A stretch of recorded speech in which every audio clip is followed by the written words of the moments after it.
Et salut à toi, bienvenue sur la chaîne Camel Workshop. Moi c'est Philippe. Aujourd'hui on se retrouve pour un essai moto. Donc après l'essai de la KTM 1390 Adventure SEVO que vous avez particulièrement apprécié, d'après ce que j'ai vu, merci pour tous vos commentaires. C'était vraiment un réel plaisir de vous lire et de vous répondre par la même occasion. Aujourd'hui on va voir quelque chose qui est beaucoup plus petit puisque je vais te parler de la Tracer 7 GT version 2025. On regarde ça tout de suite.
Donc pourquoi aujourd'hui on parle de cette Tracer 7 GT? D'abord, cette moto m'a été prêtée par YAM Service à Blagnac. C'est Arnaud qui s'est chargé de me la préparer. Merci à toi Arnaud. Donc chez YAM Service, vous pouvez retrouver toutes les motos de la gamme Yamaha à l'essai, sans aucune exception. Donc n'hésitez pas si vous voulez aller essayer une Yamaha. Cette moto, pourquoi l'essayer? Parce qu'en fait en 2025, elle a subi une grosse évolution. Il faut savoir d'abord que la Tracer 7 GT, c'est une très grosse vente. C'est une moto qui a été faite pour l'Europe, fabriquée en Europe, conçue en Europe même. Donc cette moto est vraiment adaptée à nos routes et elle plaît beaucoup, il s'en est beaucoup vendu. Pour 2025, Yamaha a fait un gros pas en avant. En fait, on a l'impression que cette moto, elle n'a pas beaucoup évolué, mais c'est une grave erreur. Le châssis a été modifié, le moteur est Euro 5+, il a été modifié. Maintenant, il a une commande Ride by Wire. Donc on a une poignée des gaz électrique qui va nous permettre d'accéder à des modes moteurs qui sont au nombre de 3, Sport, Street, Custom. Donc grosse évolution là-dessus, on va avoir un traction control qui est réglable aussi. Sinon au niveau puissance, on n'a pas d'évolution. On a un moteur qui fait 73,4 chevaux à 8750 tours avec 6,9 kg de couple à 7750 tours. C'est donc le fameux CP2 calé à 270 degrés. Injection, refroidissement liquide, je t'en passe. Rien de très nouveau à ce niveau-là. La nouveauté, c'est au niveau de la fourche, puisque maintenant on a une fourche inversée sur cette moto. Là ici, je te l'ai dit, on a la finition GT. Je te parlerai tout à l'heure de la différence qu'il y a entre la GT et la version de base. Ici donc on a une fourche télescopique de 41 mm avec 131 mm de débattement. On va trouver aussi donc des étriers radio ici avec des disques de 298, donc 300 mm à l'avant. Cette moto est équipée de Michelin Road 6 GT, donc tu vois déjà c'est pour une moto qui est de moyenne gamme, on a des pneus qui sont de bonne qualité. À l'arrière donc on va retrouver un étrier simple piston avec toujours une jante de 17 pouces et un pneu de 180 à l'arrière en Michelin Road 6 GT toujours. Le bras oscillant sur cette moto a été rallongé. Alors bien sûr tu ne le verras pas. Ceci implique qu'on a une meilleure stabilité. Au niveau de la suspension arrière, on a ici un mono-amortisseur et avec une molette de précharge. Ça c'est spécifique à la version GT. Ça c'est au niveau de la partie cycle. Au niveau du guidon, différence par rapport au modèle 2024, on va avoir un guidon qui est un peu plus large ici et qui est un peu plus haut. On le verra, la position de conduite s'en trouve changée et on verra ça tout à l'heure. On va trouver aussi une bulle qui est réglable. Donc pour la régler, c'est facile, tu peux la régler à une main. Elle va débattre ici. Sur cette version GT, elle est plus grande que la Tracer de base. Elle est un peu plus large et surtout elle est plus épaisse pour éviter les vibrations à haute vitesse. Autre changement par rapport au modèle 2024, on a des nouveaux pare-mains. Et je trouve que c'est pas mal fait avec les clignotants qui sont juste intégrés dessous. Et surtout, ils sont beaucoup plus costauds que ce qu'on pouvait avoir sur la précédente version où il y avait souvent des casses à ce niveau-là parce que c'était tout en plastique. On va trouver ici une poignée de frein réglable en écartement.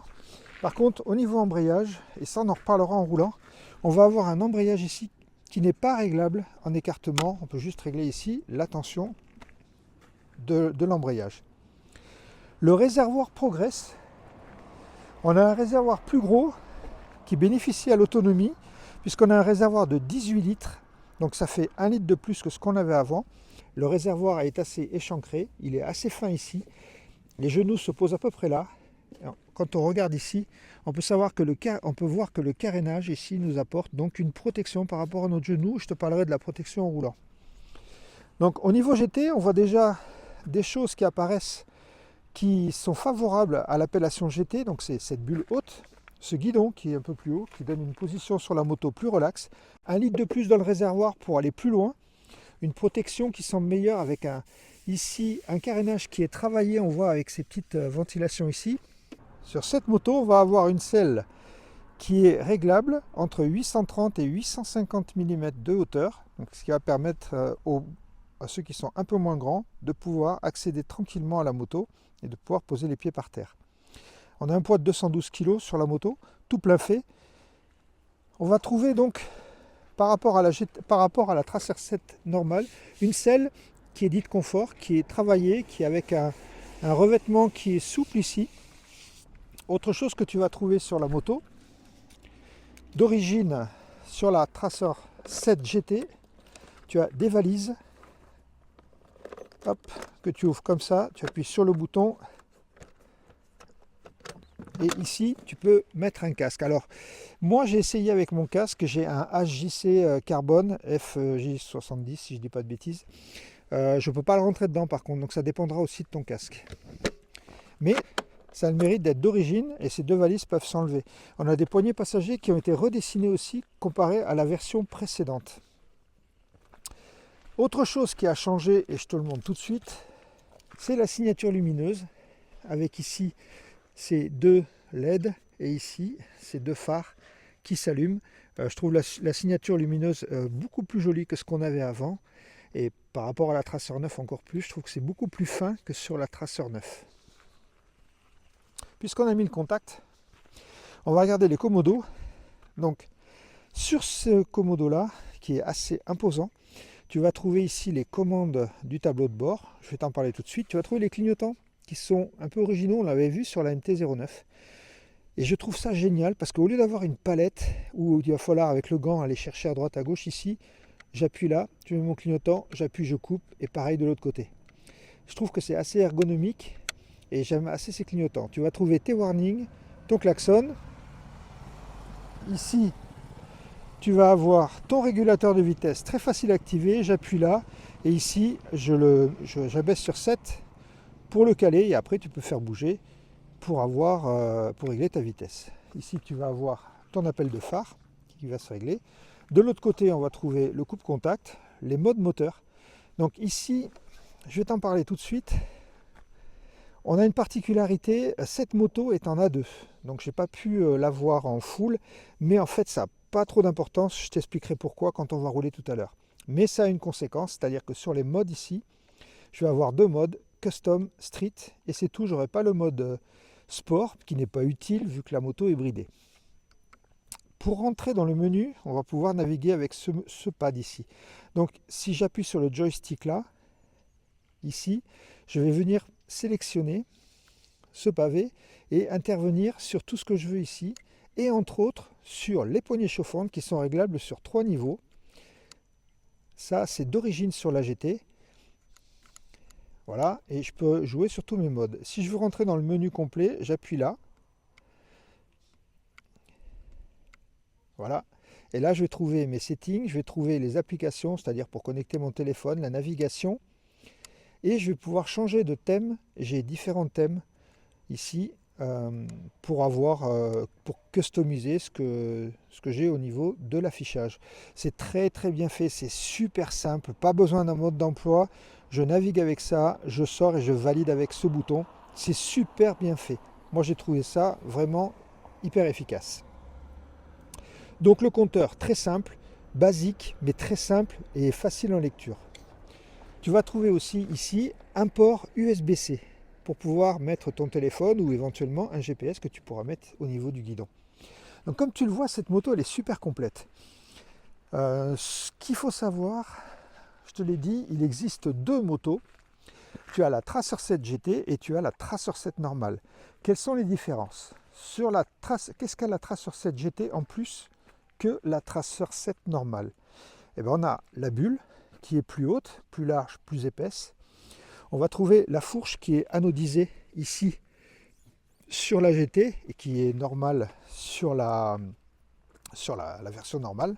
On va trouver les valises, on va trouver les poignées chauffantes, on va trouver le régulateur de vitesse et on va trouver aussi la béquille centrale, plus le réglage de l'amortisseur. Donc il y a quand même une sacrée différence d'équipement au niveau des machines. Il y a différentes couleurs ici. Je te mets les couleurs de la GT et je te mets les couleurs de la normale.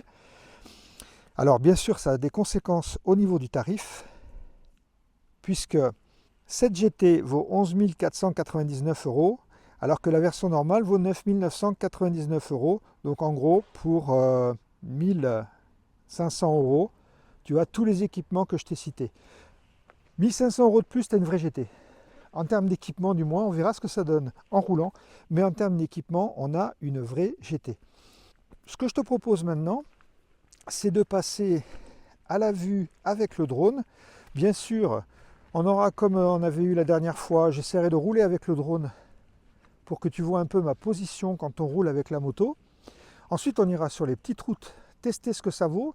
Et c'est là où je te parlerai du A2 et de savoir comment la moto est hybridée en A2. Parce qu'en fait, je l'ai prise en A2 parce que je me suis dit que le CP2, il est connu. Si tu veux voir les essais en full, tu vas voir l'essai de la Ténéré 700 et l'essai de la MT-07. Mais ça ne présente pas beaucoup d'intérêt. On va voir comment le moteur est bridé et on va voir si c'est agréable à rouler. Ensuite, on ira sur la 4 voies pour tester la protection de la bulle et je te donnerai mon avis sur cette protection. Avant de commencer le drone, je vais te faire écouter le son.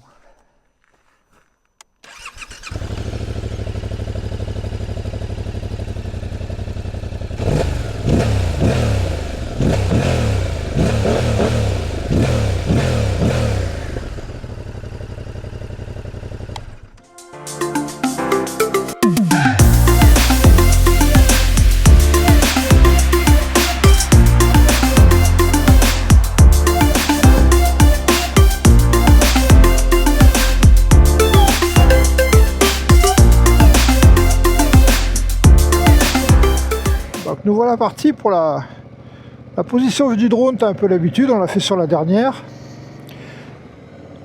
On est donc parfaitement assis sur la moto. Moi je fais 1m86, je te le rappelle. Je ne suis pas un petit gabarit. Et malgré tout, comme tu peux le voir, les jambes ne sont pas pliées. Je trouve qu'on est assez bien assis. Le guidon haut, ça aide vraiment à donner une position hyper relaxe avec les bras pas tendus. Ce que je te propose maintenant, c'est de continuer l'essai et puis on va voir ce que ça donne sur les petites routes. On se retrouve sur les petites routes. Donc nous voilà partis pour l'essai routier. On commence par des petites routes pour voir un peu si le fait d'avoir des suspensions inversées est une amélioration quand même du setting général, puisque toutes les suspensions sont réglables, du moins l'avant est réglable en précharge. Et ce qu'on peut s'apercevoir de suite, c'est que ces suspensions, si on parle d'un point de vue du confort, elle t'offre un très bon confort. Tu as un amortissement qui est correct.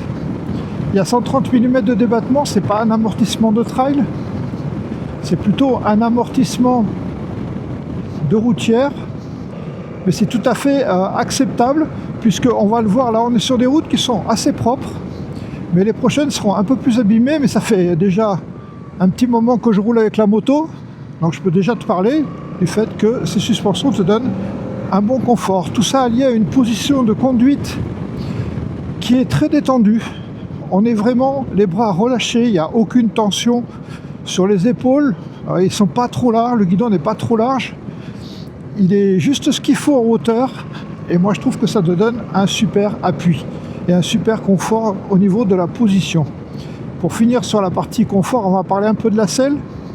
La selle, elle est un peu dure, je trouve. Bon, ça, c'était un peu une constante, il me semble. Que déjà sur la Tracer 7, sur la MT-07, c'était le cas. On peut pas dire que la selle soit vraiment hyper confort. Elle est assez ferme, malgré tout. On a pas mal. Et ce qui est sympa, ce que je trouve bien, c'est que tu as ce petit dosseret que je te montre maintenant, qui est fait par la selle passager, qui au passage a été agrandi de 40 mm pour donner plus d'assises aux passagers, puisque toujours dans l'esprit de GT, on veut pouvoir rouler aussi à deux sur cette moto. Donc voilà, donc la selle c'est bon, ici un petit ralentisseur, voilà, mais les suspensions elles pompent pas, et elles te tapent pas le dos non plus, c'est un truc auquel je suis assez sensible, et là il n'y a rien à dire sur l'alliance suspension-confort. On va maintenant attaquer la partie un peu plus dynamique, où on va voir si les suspensions maintenant, elles donnent satisfaction sur des routes qui sont un peu plus abîmées. Ça va nous permettre de tester la tenue de route de cette moto.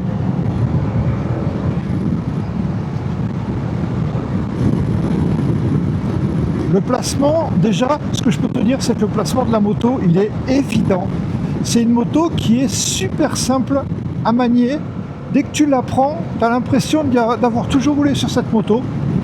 C'est super agréable, elle ne bouge pas, même si la route ici est bosselée, la tenue de route, elle est parfaite. Franchement, d'ailleurs, c'est bien pour ça, je te l'ai dit, que je la teste en A2, parce que c'est une moto que les A2, quand on est à deux, on aime bien avoir quelque chose qui ne nous piège pas, quelque chose de facile, et c'est pas parce qu'on est à deux qu'on n'a pas le droit d'avoir une moto avec une tenue de route saine et facile à manier, et là c'est le cas. La Tracer 7, franchement, si je la compare à la MT-07 que j'avais pu essayer, c'est le jour et la nuit, elle est facile. Bon, la MT-07 est facile, ne me faites pas dire ce que j'ai pas dit, mais ici on a un peu de poids, et du coup ce poids te permet des enchaînements souples, c'est pas brutal, et quand tu es sur l'angle, même si c'est un peu abîmé, tu n'as pas de problème, tu n'as pas la moto qui va se dandiner. On sent que le travail qui a été fait sur le châssis, en allongeant un peu le bras oscillant, ça a permis de donner une très bonne stabilité à cette moto, donc rassurante pour les A2 et fun aussi pour ceux qui ne sont pas A2 et qui veulent quand même acheter cette moto. Voilà ce qu'on pouvait dire au niveau de la suspension. Je vais te parler du moteur. Alors bien sûr, on ne va pas pouvoir le tester à sa pleine puissance, mais de toute façon ça ne présente pas beaucoup d'intérêt. Ce que je veux savoir, c'est si tu es A2, est-ce que c'est vraiment la galère d'avoir ce moteur bridé en A2, ou alors est-ce qu'il en reste encore un petit peu?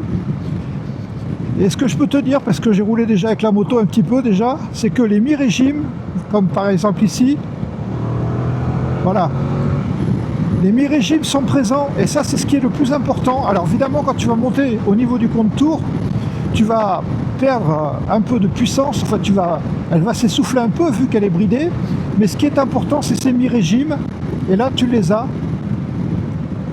Ici tu vois, même en 5e, hop, j'ouvre et ça repart. Donc le bridage il est super bien fait, et même en A2 tu vas pas t'ennuyer. Maintenant, c'est quelque chose qui est quand même assez constant. Je l'avais déjà vu sur la 800 SE, puisque j'avais testé la 800 SE en A2. Je te mets la vidéo en haut à droite si tu veux aller la voir. Et les bridages à deux sur ce type de moteur, je trouve qu'ils sont pas mal faits et privilégient le couple, et ça c'est super important. Donc ce moteur, on a vu qu'il était coupleux, mais on voit aussi qu'il est souple. J'ai volé en 3e. Je vais me mettre volontairement en 5e. Je suis à 40 à l'heure. Oh, c'est sa limite, tu vois, mais à 50 à l'heure en 5e, il y va. Et si j'ouvre, il tracte. Donc le moteur, il est connu, c'est un excellent moteur qui te donne tout ce que tu as besoin, c'est-à-dire de la souplesse et quand même un peu de fun avec des mi-régimes qui sont présents. Alors bien sûr, c'est pas un couple qui va t'arracher les bras, hein. Ça c'est évident, mais c'est pas ce qu'on demande à cette moto. On a vu des super suspensions qui vont très bien avec ce moteur et avec le poids général de la machine, tout en donnant beaucoup de facilité et une tenue de route qui est très saine et sécurite. On va parler un peu des freins. On va tester Le freinage, donc tu l'as vu, il y a deux disques de 300 mm, rien de bien exceptionnel, mais suffisant par rapport à la puissance de la moto. Et je vais te faire ici un freinage, on va voir ce que ça donne. Top freinage. Bon, la moto s'arrête super court, la plongée elle n'est pas importante, mais c'est un peu normal puisqu'on a des suspensions qui ont un débattement de 130 mm, donc c'est assez limité. Et donc les freins avant comme le frein arrière, tu sais que le frein arrière, bah, c'est lui qui va t'aider. Par exemple ici, si je suis un peu trop optimiste, je vais prendre le frein arrière, ça va me recentrer et ça va me permettre d'avoir un meilleur équilibre quand je vais commencer mon freinage. Et ici le frein arrière il est présent. Donc pour l'instant, question partie cycle moteur, il n'y a pas grand chose à dire. On va parler de la boîte de vitesse. La boîte de vitesse, elle est super souple. Et petite surprise, ça m'a surpris du moins moi, en première, tu passes la première, pas de claque. La boîte, elle a été revue, elle est très souple, elle est très facile à utiliser. Le point noir, par contre, si on peut appeler ça un point noir, c'est la poignée d'embrayage qui pour moi est très écartée. Même moi qui ai quand même des grandes mains, tu vois, ben voilà, je suis obligé d'aller chercher mon embrayage vachement loin. Alors sa course elle est très souple, il est très souple et sa course elle est courte. Malgré tout, il faut aller le chercher loin et ça, bah, c'est un peu dommage qu'il n'y a pas de levier réglable. Je pense que c'est quelque chose que moi je modifierais si jamais j'avais cette moto. Parce que sinon, pour ceux qui ont des petites mains, ça me paraît un peu compliqué. Donc tu vois, le bilan de la moto, du point de vue dynamique, quand tu peux t'en apercevoir sur ces routes qui sont magnifiques, on a de la chance, il pleut pas, c'était pas le cas hier. Et ça te permet de vraiment exploiter cette petite moto qui, ma foi, donne pas mal de plaisir. Je te finis en parlant des périphériques et donc en parlant des commodos. Les commodos, ils sont hyper simples à utiliser. Je te montrerai le régulateur de vitesse tout à l'heure. Le clignotant, il est intuitif. Cette nouvelle disposition du clignotant, je la trouve super. Le pad pour rentrer dans les menus, ils sont top. Il est top. Et je t'ai pas parlé des poignées chauffantes. Je t'ai dit qu'elles étaient réglables sur 3 positions. Donc je sais pas si tu vas voir ici. Je vais rentrer avec le joystick. Voilà. Là, ici, je suis au niveau de mes poignées chauffantes. Et en montant ici mon joystick, bah, je vais me mettre en position 2, position 3. Alors, je peux te dire une chose. Hein. Position 2, ça va, c'est gentillé. Position 1, c'est gentillé. Position 2, ça commence à chauffer. Position 3, c'est presque brûlant. Je me suis remis en position 2 parce que ça me chauffait trop les mains. Il faut dire qu'il ne fait pas super froid. Donc, ça te permet quand même d'avoir quelque chose, d'avoir des poignées chauffantes qui sont efficaces et les protège-mains viennent compléter cette efficacité. Donc moi je trouve ça très bien pour une moto de ce prix-là. Je te parle un peu de la protection sur petite route, rien à dire. La bulle ne bouge pas, donc cette rigidité supplémentaire, elle n'est pas anodine, je pense qu'elle apporte un peu. Et la protection sur les petites routes, elle est parfaite, j'ai pas de bruit dans la bulle. On va voir maintenant ce que ça donne sur la 4 voies. Je vais aller mettre du fuel parce que comme tu vois, ça clignote et j'ai plus d'indication de kilométrage. Donc il est temps pour moi d'aller mettre de l'essence et je te retrouve sur la 4 voies. On va prendre maintenant la 4 voies. Tu commences à connaître le coin. On a une petite courbe d'entrée très sympa. Et ici, bah, ça fait confirmer que cette moto, elle est facile. Tu la places très facilement.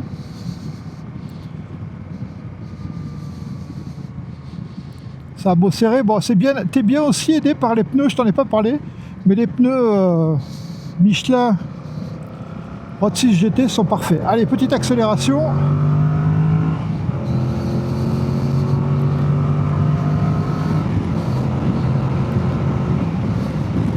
Voilà, pour une moto à 2, je trouve que, tu vois, c'est pas trop mal quand même. Ça marche bien. On parle de la protection tout de suite. La protection, elle est correcte. Franchement, j'ai l'air qui déflecte juste au ras de mon casque. Je suis à 1m88, comme 1m86, pardon. Mais je l'ai essayé 110, même 120, 130, on va pousser un peu 120. Voilà. Tu n'as pas de perturbation, je pense que tu m'entends assez bien, c'est pas la peine que j'élève le son de la voix. Et il n'y a pas de perturbation dans le casque et la bulle, tu vois, elle ne bouge pas. Ça c'est cool. On voit bien que l'épaisseur supplémentaire qu'ils ont mis, bah, c'est assez efficace. Dans ces grandes courbes d'autoroute, évidemment qu'il n'y a aucun souci. Je t'ai parlé de la partie cycle qui était vraiment super bien faite pour cette moto. Donc oui, tu pourras aller, oui c'est une GT parce que tu as une capacité d'emport. Je t'ai pas parlé du régulateur, on va le tester maintenant. Donc tu appuies là, tu appuies sur cette pointe, tu lâches. Voilà, il n'y a rien de plus simple. Je te montre ici, on est en courbe. La moto, elle bouge pas. Elle est stable. Le régulateur de vitesse, mais ça c'est cool aussi. Tu as beaucoup de motos pour ce prix-là qui n'ont pas ça. En conclusion, moi je trouve que cette moto, elle est presque sans défaut et elle mérite son titre de GT. Alors oui, c'est une moto d'ailleurs avec laquelle tu pourras rouler sur autoroute tranquille. Tu as vu où est la zone rouge à plus de 10 000 tours. Tu n'auras aucun souci pour croiser à 130. En solo, à 2, je n'ai pas essayé. Alors évidemment, vu la puissance moteur, à 2, les reprises ne seront peut-être pas les mêmes. C'est certain. Peut-être qu'à 2, la Tracer 9 GT sera mieux, mais tout seul, pour aller faire dans la journée 600-700 bornes, moi c'est quand tu veux, je la prends et je l'amène sans aucun problème. La position de conduite, elle est super. Elle est vraiment faite pour ça. Maintenant, je vais te parler des points positifs. Point positif, donc, son équipement. Parce que pour 11 500 €, on a quand même la béquille centrale, on a une poignée ride-by-wire avec le traction control, 3 modes moteur, une bulle réglable, les poignées chauffantes, le régulateur de vitesse, une selle confort, les valises. Je trouve que c'est un excellent rapport qualité-prix. On l'a vu dans mes essais, on a des motos qui sont bien moins équipées que ça et qui sont au même prix. Et là, ici, sur cette moto, on n'a pas une moto au rabais. C'est pas parce que c'est une 700, c'est pas parce qu'il n'y a que 73 chevaux que c'est pas une moto que tu vas pouvoir amener en voyage. Au contraire, elle est vraiment faite pour ça. Est-ce que ça vaut le coup c'est le premier point. Le deuxième point positif, j'adore les Komodo, les nouveaux Komodo Yamaha. Le clignotant, il est vraiment intuitif. On pousse, on met, on pousse, on arrête. Avec les gants, c'est super pratique à atteindre. Le Komodo est simple, les menus sont simples, le tableau de bord, il est peut-être pas très grand, mais il est suffisant, on voit très bien dessus. La position de conduite, pour moi, c'est aussi un gros plus. Je suis grand, et des fois sur les petites motos, bah, t'es pas bien à l'aise. Donc bah, ça permet quand même à ceux qui sont un peu grands et qui sont peut-être trop grands pour la MT-07 de trouver ici chaussures à leurs pieds avec cette Tracer 7, que ce soit la 7 ou la 7 GT. Dans les points négatifs, je noterai 2 points. La poignée d'embrayage que je trouve qui est trop écartée et ça peut gêner certaines personnes qui ont des petites mains. Alors c'est facilement réglable dans le sens où tu changes cette poignée, tu mets une poignée réglable et puis le tour est joué. Mais d'origine, c'est un peu dommage qu'il l'ait fait avec un levier si écarté que ça. Le deuxième petit point négatif, c'est la garde au sol. Je te montre la photo ici. Le carter moteur, il n'est pas tellement protégé. Attention, quand tu vas descendre les trottoirs un peu haut, ne pas venir rater dessus. C'est un peu dommage qu'il n'y ait pas au moins un petit sabot plastique pour protéger tout ça. Voilà, la concurrence, je t'en ai pas parlé. Alors, je te mets ici la concurrence avec ses prix. Tu t'apercevras que elle est dans les tarifs parce qu'il n'y a pas beaucoup dans la concurrence, il n'y a pas beaucoup de motos qui ont cet équipement en version GT et si tu la prends en version de base, c'est comparable. Dedans, on va avoir des moteurs peut-être qui seront un peu plus expressifs comme sur la Tiger ou sur la 800 SE où le moteur il est vraiment bien. Je pense que c'est un des moteurs bicylindres en ligne du marché, je t'en ai déjà parlé. Il sera peut-être un peu plus péchu que le CP2, mais franchement, pour une utilisation de tous les jours, il n'y a aucun problème, tu ne seras pas gêné par ce moteur. Voilà, c'est tout ce que j'avais à te dire. J'espère que cet essai t'a plu. Moi, je me suis bien amusé au guidon de cette Tracer 7 sur les petites routes. C'était vraiment du pur bonheur. Je ne sais pas s'il y aura d'autres essais moto, puisqu'on va arriver au niveau des fêtes. Et que ma foi, on va peut-être arrêter les vidéos. Donc je te souhaite les prochaines vidéos, ça sera les longues portées que j'attends, qui vont arriver peut-être la semaine prochaine, le temps que je monte mes supports, que je roule avec pour voir l'efficacité de nuit, je te ferai une vidéo courant janvier de ces longues portées. Ça sera intéressant, tu verras. Je te ferai aussi un retour de ma Multistrada courant janvier, puisque j'ai fait plus de 10 000 km avec en un an.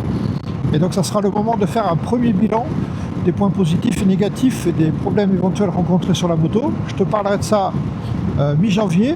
Et après, on attaquera avec toute une série de motos qui vont arriver de l'ECMA, entre autres.